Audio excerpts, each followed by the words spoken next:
सीता भाग्याची लक्ष्मी लागे अंगण हसाया घरदार हे अधीर तिची पाऊले पुजाया दारी आली ग लक्ष्मी आली आली भाग्यलक्ष्मी दारी आली ग लक्ष्मी आली आली भाग्यलक्ष्मी असा जन्माचा ओंकारा रोज उजळे ग सुखानी पोटी भरा ते पहाट तिच्या सोना किरणांनी आळी मळवट हा काट सारी युगाची सभाया तिच्या किरपेच बळ मिळो जन्म सावराया दारी आली ग लक्ष्मी आली आली भाग्यलक्ष्मी दारी आली ग लक्ष्मी आली आली भाग्यलक्ष्मी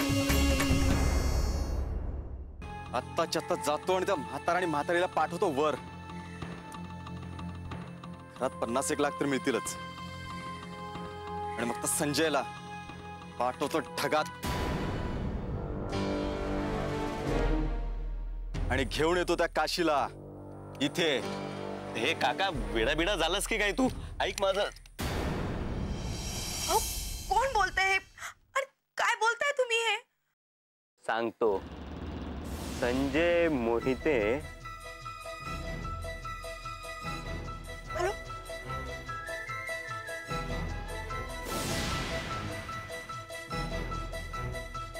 हॅलो अहो बोला ना. हॅलो काय झालं तुम्हाला? हॅलो हॅलो अहो बोला ना काहीतरी.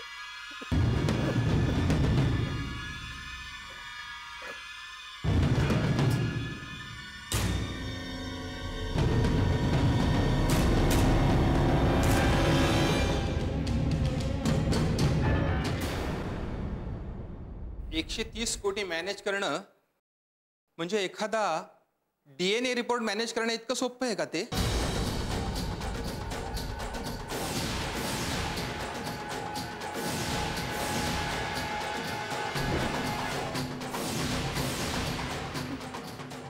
म्हणजे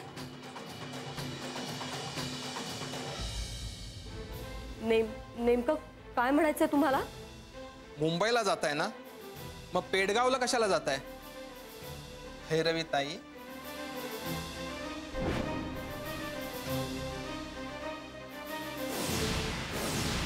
आम्हाला सगळं माहिती आहे. त्या जाधवाला पोलिसांनी अटक केली आहे. तुम्हाला खोटं सांगून 5 लाख रुपये घेतल्याबद्दल. आणि त्यांनी हेही मान्य केलंय की तो DNA रिपोर्ट खरा आहे. ते बाळ संजय आणि काशीचंच आहे.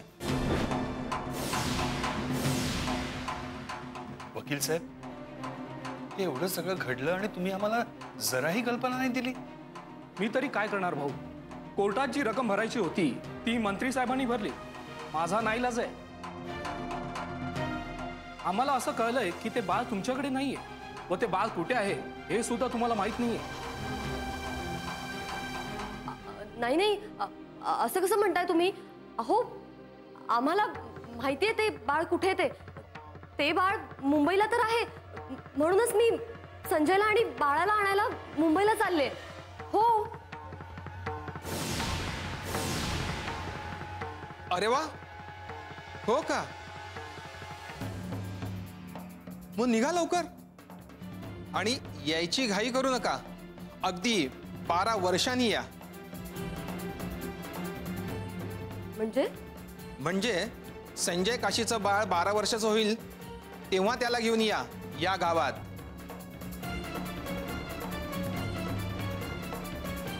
आणि तेव्हा एक DNA टेस्ट होईल आणि त्यात जर का सिद्ध झालं की ते बाळ संजय काशीचंच आहे तेव्हा ती प्रॉपर्टी संजयच्या नावावर होईल. आणि अर्थात तेव्हा ती DNA टेस्ट कोर्टाच्या मार्फत होईल.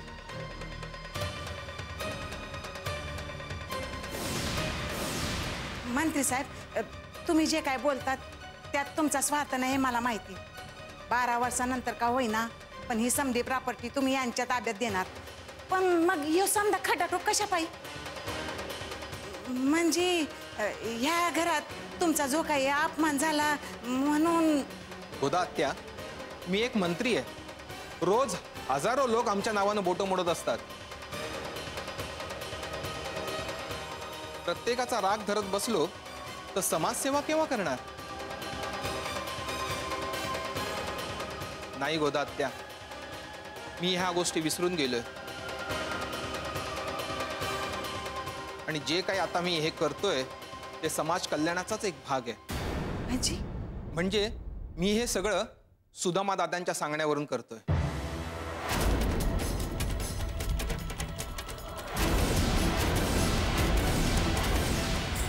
काय? सुदामा दादांच्या?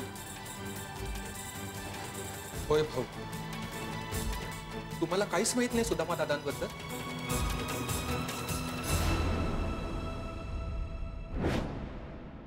जी भेट नको होती, तू नको होतास, रुक्मिणीची आठवण नको होती, संजयची आठवण नको होती, भेरा गावाची आठवण नको होती, मोहिते या आडनावाची आठवण नको होती.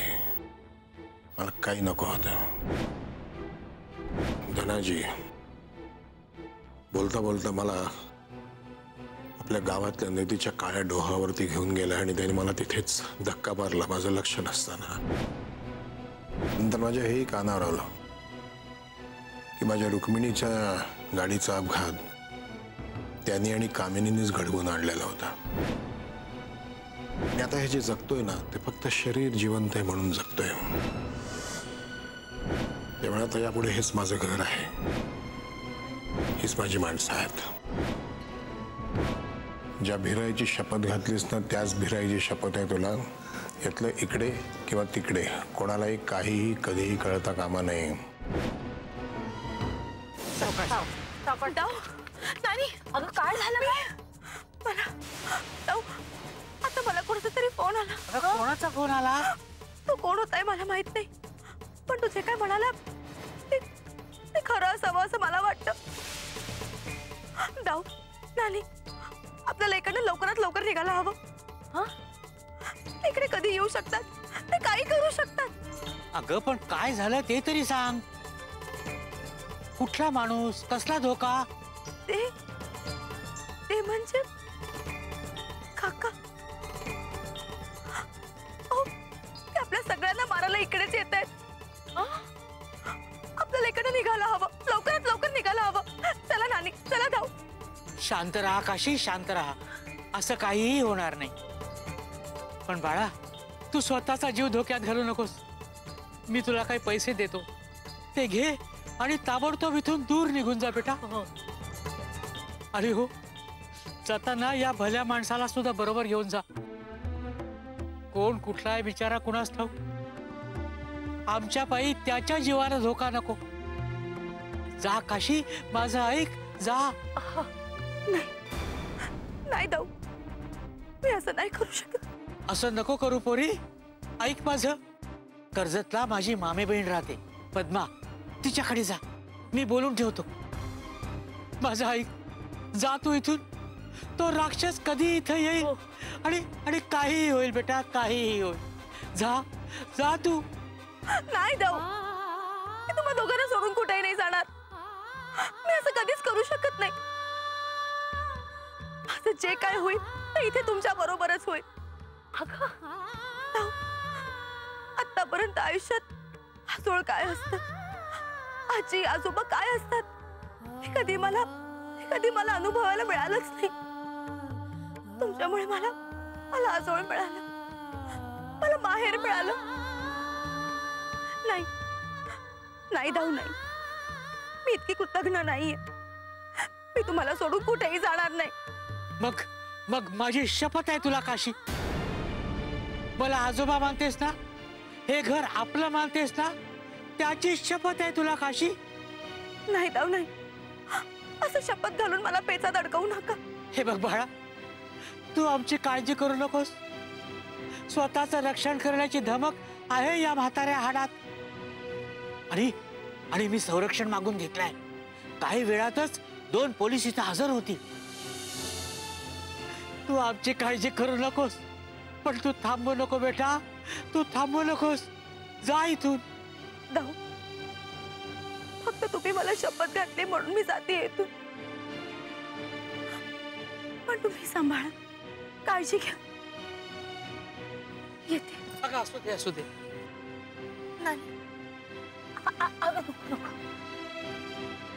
अहो नानी काय करताय? बाळा, मी फक्त वयाने वाढले ग, पण तू मात्र खऱ्या आजी आजोबांची काळजी घ्यावी तशी काळजी घेतली आमची. आणि मी मी मी तुझ्यावर संशय घेतला. शक्य झालं तर मला माफ कर बाळा. नाही नानी, माफी लहानांनी मागायची असते. मोठ्यांचे हात फक्त आशीर्वादाकरता असतात. मी तुम्हाला सोडून जाते हे खरं, पण फक्त तात्पुरतं. मी तुम्हाला कायमची सोडून कधीच जाणार नाही नानी. चल चल लवकर, आधी टॅक्सी पकड आणि कर्जतला जा. चल चल चल बेटा, चल चल चल. अरे चल बेटा. ओ ग उगी उगी हा येणार आता बाळाची आई. चुप हा बाळ, आता येणार आई.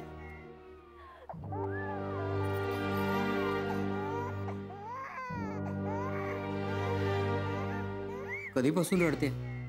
अहो कधीपासून? ही गप्प राहिलीच नाही. गुरव, कोयणीला बोलवा. अहो लेकराला आईची कुस लागते. आम्ही किती आणि कशी पुरणार हिला? आता कसंही करा गुरव, लेकीला आणि आईला मिळवा.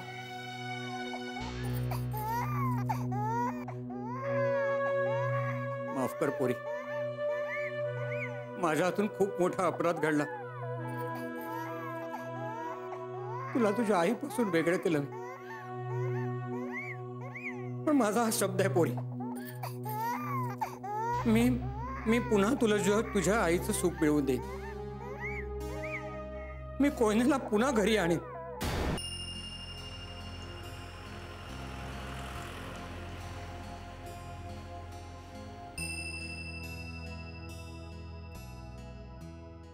हे काय झालंय माझ्या आयुष्याचं?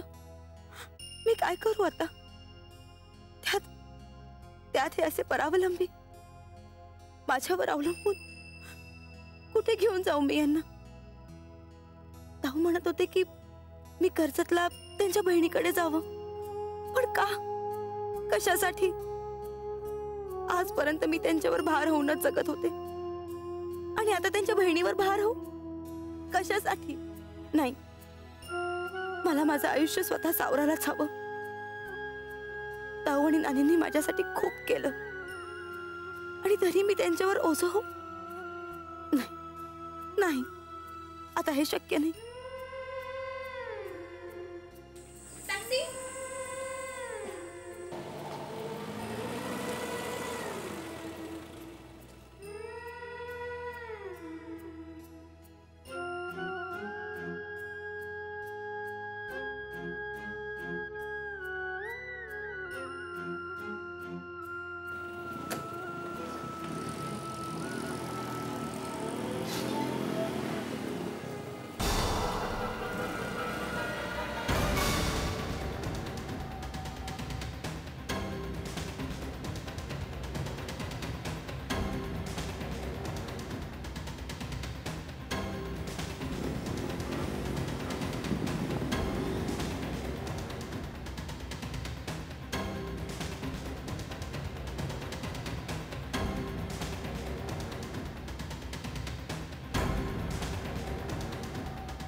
नाही म्हटलं तुम्हाला एक विचारू?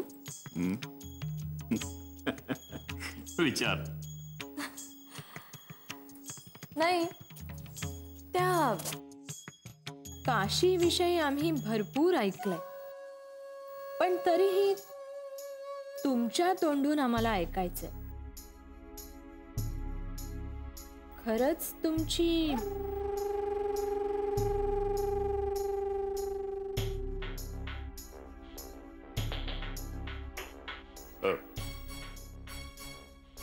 ती आमचीच मुलगी, तुमच्या पहिल्या बायकोची मोठी मुलगी, ज्या जन्माच्या वेळी आकाशवाणी झाली होती. या मुलीच्या हातून आमचा मृत्यू ओढवणार आहे. आम्ही त्या गुरुवाच्या हवाली केली. त्या मूर्ख गुरुवानं गावच्या भाविडीच्या हवाली तिला केली. आम्हाला वाटलं ती मेली, पण नंतर आम्हाला कळलं की काशी हीच आमची मुलगी. हो, पण आता तीच काशी मोहित्यांच्या घरची सून, म्हणजे गडगंज संपत्तीची मालकीण. कसली मालकीण आणि कसलं काय? गैरसमज आहे हा तुमचा. मला नाही वाटत काशी मेलीये. न वाटण्यामागचं कारण? कारण तुम्ही जिवंत आहात.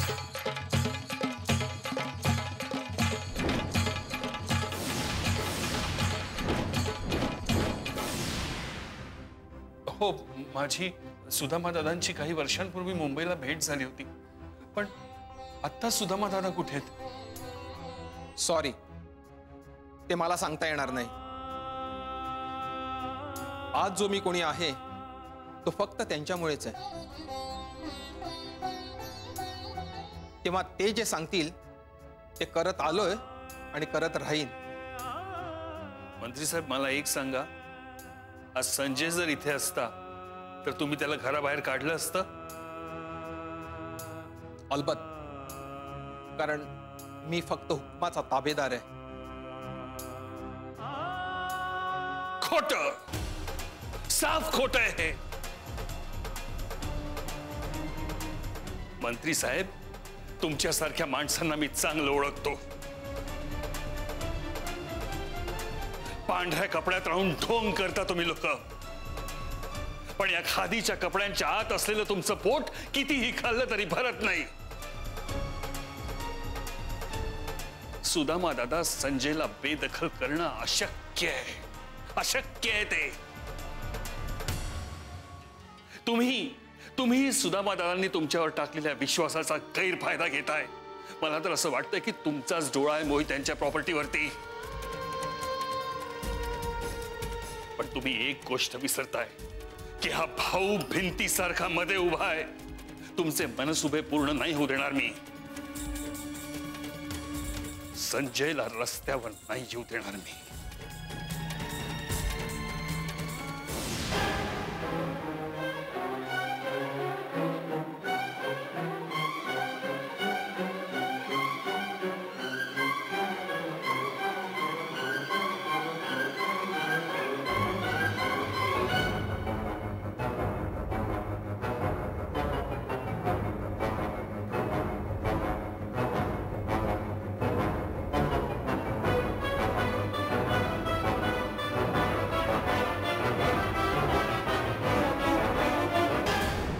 वा भाऊ वा. आजच्या काळात अशी निष्ठा पाहायला मिळणं दुर्मिळच. तुमच्या अवतीभोवती कामिनी, सूर्या, लालन, बबली, थुतुर मामा आणि ही काल आलेली भैरवी, अशा स्वार्थी माणसांचा गाराडा असतानाही तुम्ही तुमची नीतिमत्ता ढळू दिली नाही. याचं खरंच कौतुक करावं असं वाटतं. या सर्व स्वार्थी मंडळींच्या कारवायांवर सुदामा दादांचं बारीक लक्ष आहे. तुम्ही, काशी, गोदात्या यांच्या निष्ठेवर सुदामा दादांचा पूर्ण विश्वास आहे. पण तुम्ही तिघेही फारच भावूक झालात. चांगुलपणाचा कळसच गाठला तुम्ही. आणि म्हणूनच या अशा लोकांचं फावत गेलं. तुम्ही जरा जरी कठोर झाला असतात ना, तर मोहित्यांवर ही वेळ आलीच नसती. आणि म्हणूनच सुदामा दादांनी माझ्यासारख्या त्रयस्थ माणसावर ही जबाबदारी टाकली. सुदामा दादांचं म्हणणं आहे की संजयलाही कळू दे की 12 वर्षाचा काळ काय असतो ते. त्यालाही जबाबदारीची जाणीव होते ना. या 12 वर्षाच्या काळात मी या प्रॉपर्टीचा विश्वस्त म्हणून कारभार पाहिन. सुदामा दादांचं माझ्यावर तसंच या प्रॉपर्टीवर बारकाईनं लक्ष असणार आहे. आणि हो, सुदामा दादांना खात्री होती की तुमचा माझ्या या गोष्टींवर विश्वास बसणार नाही, म्हणूनच त्यांनी एक पत्र दिलंय तुमच्यासाठी.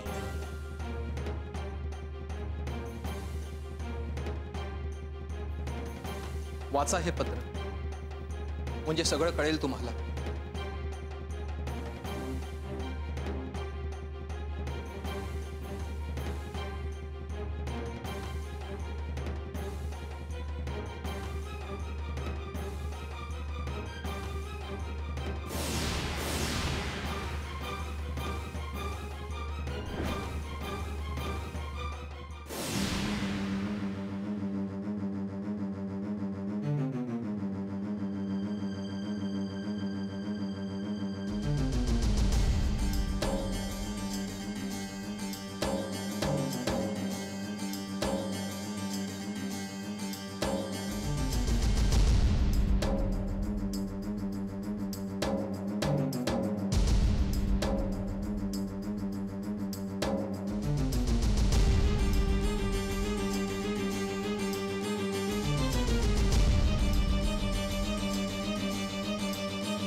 आली आली भाग्यलक्ष्मी.